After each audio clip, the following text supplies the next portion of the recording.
Hi, it's me again with laser tips and tricks, and this little test was run on a 60-watt Epilog laser at 40 power and 100 speed, and I ran them at different dots per inch.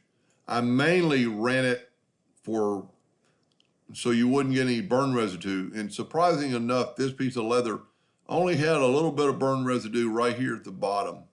The 3 has none, the 4 has none really. So the main objective was doing so you wouldn't have to clean up. And you can see it's not a bad residue, but it would wipe off.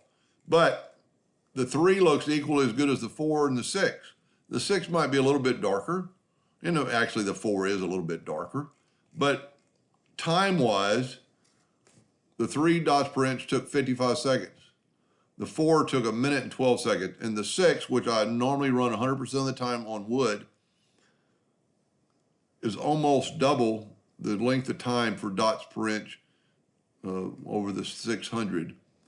And you get a good effect. So if you're doing some really fine details and lines, so this isn't really the best way to show things. I should have ran some lateral lines and some more graphics.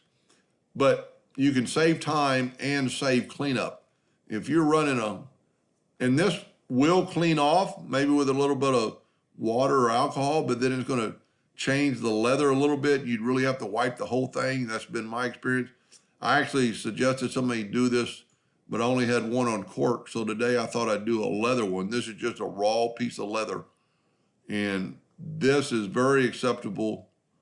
That is darker, but by the time you take away that burn residue, and there's possibly be a lot more than that on some other items.